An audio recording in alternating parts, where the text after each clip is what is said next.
ಪವಿತ್ರ ಗೌಡ ಜೊತೆ ಪವನ್ ಕೂಡ ಕರ್ಕೊಂಡು ಬಂದಿದ್ದಾರೆ ಪೊಲೀಸರು. A3 ಆರೋಪಿ ಈತ. ಈ ಕೊಲೆ ಕೇಸ್ನಲ್ಲಿ ಆರೋಪಿ ನಂಬರ್ 3 ಈತ. ಪವಿತ್ರ ಗೌಡ ಮನೆಯಲ್ಲಿ ಕೆಲಸಕ್ಕಿದ್ದ ಈತ. ಪವಿತ್ರ ಗೌಡಗೆ ಅಶ್ಲೀಲ ಮೆಸೇಜ್ ಬರ್ತಾ ಇದೆ ಅನ್ನೋದರ ಬಗ್ಗೆ ದರ್ಶನ್ಗೆ ಹೇಳಿದ್ದೆ ಈ ಪವನ್. ಪವನ್ಗೆ ರೇಣುಕಾ ಸ್ವಾಮಿ ಈ ತರ ಮೆಸೇಜ್ ಅನ್ನ ಕಳಿಸಿದ್ದಾನೆ ಅನ್ನೋದರ ಬಗ್ಗೆ ಪವಿತ್ರ ಗೌಡ ಹೇಳಿರ್ತಾರೆ. ಪವಿತ್ರ ಗೌಡ ಹೇಳಿದಂತ ಮಾತನ್ನ ಪವನ್ ದರ್ಶನ್ಗೆ ಹೇಳ್ತಾನೆ. ಆದ್ರೆ ಪವಿತ್ರ ಗೌಡ ದರ್ಶನ್ಗೆ ಈ ಬಗ್ಗೆ ಹೇಳಬೇಡ ಅಂತ ಪವನ್ಗೆ ಹೇಳಿರ್ತಾಳೆ. ಆದ್ರೆ ಈ ವಿಚಾರವನ್ನ ಪವನ್ ದರ್ಶನ್ ಮುಂದೆ ಬಾಯ್ಬಿಡ್ತಾನೆ. ಅಶ್ಲೀಲ ಮೆಸೇಜ್ನ ಬಗ್ಗೆ ದರ್ಶನ್ಗೆ ಹೇಳಿದ್ದೆ ಈ ಪವನ್. ಈ ಪ್ರಕರಣದ 3ನೇ ಆರೋಪಿ. ಈಗ ಪವಿತ್ರ ಗೌಡ ಮನೆಯಲ್ಲಿ ಸ್ಥಳ ಮಹಜರು ನಡೀತಾ ಇದೆ. ಆಕೆ ಜೊತೆ ಪವನ್ ಅನ್ನು ಕೂಡ ಕರ್ಕೊಂಡು ಬಂದಿದ್ದಾರೆ ಪೊಲೀಸರು. ಮೊದಲ ಆರೋಪಿ ಪವಿತ್ರ ಗೌಡ, 2ನೇ ಆರೋಪಿ ದರ್ಶನ್, 3ನೇ ಆರೋಪಿಯೇ ಈ ಪವನ್. ಪವನ್ ಪವಿತ್ರ ಗೌಡ ಮನೆಯಲ್ಲಿ ಕೆಲಸಕ್ಕಿದ್ದವನು. ರೇಣುಕಾ ಸ್ವಾಮಿ ಅನ್ನೋ ವ್ಯಕ್ತಿ ನನಗೆ ಈ ತರ ಅಶ್ಲೀಲ ಮೆಸೇಜ್ ಕಳಿಸ್ತಾ ಇದ್ದಾನೆ ಅಂತ ಪವಿತ್ರ ಗೌಡ ತನ್ನ ಮನೆಯಲ್ಲೇ ಕೆಲಸ ಮಾಡ್ತಾ ಇದ್ದಂತಹ ಪವನ್ಗೆ ಹೇಳಿರ್ತಾಳೆ. ಜೊತೆಗೆ ಈ ಮಾತನ್ನ ದರ್ಶನ್ಗೆ ಹೇಳಬೇಡ ಅಂತಲೂ ಹೇಳಿರ್ತಾಳೆ. ಆದ್ರೆ ಪವನ್ ದರ್ಶನ್ ಮುಂದೆ ಈ ವಿಷಯವನ್ನ ಬಾಯ್ಬಿಡ್ತಾನೆ.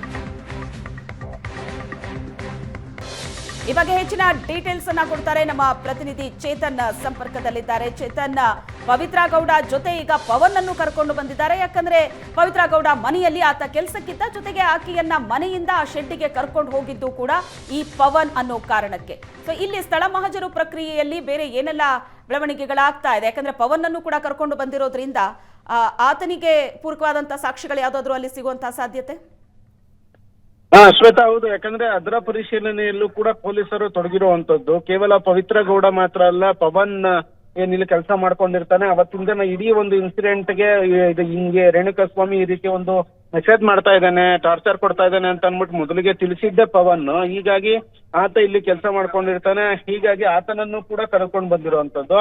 ಅವನ ರಿಲೇಟೆಡ್ ಏನಾದ್ರು ಸಾಕ್ಷಿಗಳು ಸಿಗುತ್ತಾ ಅಂತ ಅಂದ್ರೆ ಆತ ಬೇರೆ ಏನಾದ್ರು ಮೊಬೈಲ್ ಬಳಸ್ತಾ ಇದ್ರೆ ಅಥವಾ ಆತ ಎಲ್ಲಿರ್ತಾ ಇದ್ದ, ಏನು ಈ ಕೆಲಸ ಮಾಡ್ಕೊಂಡಿದ್ದ ಅಂದ್ರೆ ಸಪರೇಟ್ ಆಗಿ ಎಲ್ಲಾದ್ರೂ ವಾಸವಾಗಿದ್ನ ಕೆಳಗಡೆ ಏನು ಅನ್ನೋದ್ರ ಬಗ್ಗೆ ಕಂಪ್ಲೀಟ್ ಆಗಿ ಅಧಿಕಾರಿಗಳು ಮಾಹಿತಿಯನ್ನ ಪಡ್ಕೊಳ್ಬೇಕಾಗತ್ತೆ. ಯಾಕಂದ್ರೆ ಈ ಒಂದು ಇನ್ಸಿಡೆಂಟ್ ಅನ್ನ ಈ ರೀತಿ ಮೆಸೇಜ್ ಬರ್ತಾ ಇದೆ, ಮೆಸೇಜ್ ಮಾಡ್ತಾ ಇದ್ದಾನೆ ಅನ್ನೋ ಒಂದು ವಿಚಾರವನ್ನ ಪವನ್ನೇ ತಿಳಿಸಿರೋದ್ರಿಂದ ಆತನು ಕೂಡ ಪ್ರಮುಖ ಆರೋಪಿ ಆಗ್ತಾನೆ. ಮತ್ತೆ ಆತನ ವಿರುದ್ಧ ಸಾಕ್ಷಿಗಳನ್ನು ಕೂಡ ಒಂದು ಪೊಲೀಸರು ಪರಿಗಣಿಸ್ತಾರೆ. ಹೀಗಾಗಿ ಫೊರೆನ್ಸಿಕ್ ಅಧಿಕಾರಿಗಳನ್ನು ಕೂಡ ಕರ್ಕೊಂಡ್ ಬಂದಿರುವಂತದ್ದು. ಮತ್ತೆ ಅವತ್ತಿನ ದಿನ ಪವನ್ ಪವಿತ್ರ ಗೌಡಳನ್ನ ಒಂದು ಕಾರ್ನಲ್ಲಿ ಇಲ್ಲಿಂದ ಪಟ್ಟಣಗೆರೆಯ ಶೆಡ್ ಏನಿದೆ ಅಲ್ಲಿಗೆ ಕರೆದುಕೊಂಡು ಹೋಗಿರ್ತಾನೆ. ಹೀಗಾಗಿ ಆತನನ್ನು ಕೂಡ ಆತನ ಸಮ್ಮುಖದಲ್ಲಿ ಒಂದು ಫೊರೆನ್ಸಿಕ್ ಅಧಿಕಾರಿಗಳನ್ನು ಕೂಡ ಕರ್ಕೊಂಡ್ಬಂದು ಇದೀಗ ಮಹಜರು ಪ್ರಕ್ರಿಯೆಯನ್ನ ಮಾಡ್ತಿರುವಂತದ್ದು. ಕೇವಲ ಪವಿತ್ರ ಗೌಡ ಮಾತ್ರ ಅಲ್ಲ, ಪವನ್ ರಿಲೇಟೆಡ್ ಯಾವ್ದಾದ್ರು ಒಂದು ಸಾಕ್ಷಿಗಳೇನಾದ್ರು ಸಿಗುತ್ತಾ ಏನೋ ಅನ್ನೋ ಒಂದು ಪರಿಶೀಲನೆಯಲ್ಲಿ ಅಧಿಕಾರಿಗಳು ತೊಡಗಿರುವಂತದ್ದು. ಇನ್ನೇನು ಕೆಲವೇ ಕ್ಷಣಗಳಲ್ಲಿ ಆ ಒಂದು ಮಹಜರು ಪ್ರಕ್ರಿಯೆ ಕೂಡ ಮುಗಿಯುತ್ತಾ ಬರುತ್ತೆ. ಇದಾದ ನಂತರ ಒಂದು ಪಟ್ಟಣಗೆರೆಯ ಒಂದು ಶೆಡ್ಗೆ ಕರ್ಕೊಂಡು ಹೋಗ್ಬೇಕು, ಅಗತ್ಯವಿದ್ದಲ್ಲಿ ಮಾತ್ರ ಕರ್ಕೊಂಡು ಹೋಗ್ತಾರೆ. ಪೊಲೀಸ್ ಮೂಲಗಳ ಮಾಹಿತಿಯ ಪ್ರಕಾರ ಕರ್ಕೊಂಡು ಹೋಗಲ್ಲ, ಇವಾಗ ಆಲ್ರೆಡಿ ಆಗಿರೋದ್ರಿಂದ ಕರ್ಕೊಂಡು ಹೋಗಲ್ಲ ಅಂತ ಹೇಳ್ತಾ ಇದ್ದಾರೆ. ಹೀಗಾಗಿ ಇಲ್ಲಿ ಬಹುತೇಕ ಮಹಜರನ್ನ ಮುಗಿಸಿ ಮತ್ತೆ ಅನ್ನಪೂರ್ಣೇಶ್ವರಿ ನಗರ ಪೊಲೀಸ್ ಠಾಣೆಗೆ ಕರ್ಕೊಂಡು ಹೋಗುವಂತ ಚಾನ್ಸಸ್ ಇರುವಂತದ್ದು. ಕೇವಲ ಬಟ್ಟೆ ಮತ್ತು ಚಪ್ಪಲಿ ಮಾತ್ರವಲ್ಲದೆ ಬೇರೆ ಯಾವ್ದಾದ್ರು ಈ ಒಂದು ಪ್ರಕರಣಕ್ಕೆ ಕುರಿತಂತೆ ಯಾವ್ದಾದ್ರು ಎವಿಡೆನ್ಸ್ ಸಿಗುತ್ತಾ ಏನೋ ಅನ್ನೋ ಒಂದು ಪರಿಶೀಲನೆಯಲ್ಲೂ ಸಹ ಅಧಿಕಾರಿಗಳು ತೊಡಗಿರುವಂತದ್ದು. Shweta. Yes, thank you Chetan ನಿಮ್ಮೆಲ್ಲ ಡೀಟೇಲ್ಸ್ಗೆ.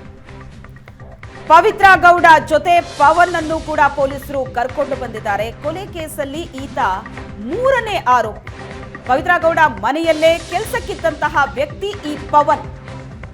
ಅಶ್ಲೀಲ ಮೆಸೇಜ್ ಬಗ್ಗೆ ಪವಿತ್ರ ಗೌಡಗೆ ಈ ತರ ಅಶ್ಲೀಲ ಮೆಸೇಜ್ ಬರ್ತಾ ಇದೆ, ರೇಣುಕಾ ಸ್ವಾಮಿ ಅನ್ನೋ ವ್ಯಕ್ತಿ ಮೆಸೇಜ್ ಅನ್ನ ಕಳಿಸ್ತಾ ಇದ್ದಾನೆ ಅನ್ನೋ ವಿಷಯವನ್ನ ತಿಳಿಸಿದ್ದೆ ದರ್ಶನ್ಗೆ ಈ ಪವನ್. ಪವನ್ಗೆ ರೇಣುಕಾ ಸ್ವಾಮಿ ಕಳಿಸಿದ್ದಂತ ಮೆಸೇಜ್ ಬಗ್ಗೆ ಪವಿತ್ರ ಗೌಡ ಹೇಳಿರ್ತಾರೆ. ಆದ್ರೆ ದರ್ಶನ್ಗೆ ಈ ಬಗ್ಗೆ ಹೇಳಬೇಡ ಅಂತ ಹೇಳಿದ ಮೇಲೂ ಕೂಡ ದರ್ಶನ್ಗೆ ಇದರ ಬಗ್ಗೆ ಮಾಹಿತಿ ಕೊಟ್ಟಿದ್ದು ಈ ಪವನ್. ಈ ಪ್ರಕರಣದ 3ನೇ ಆರೋಪಿ.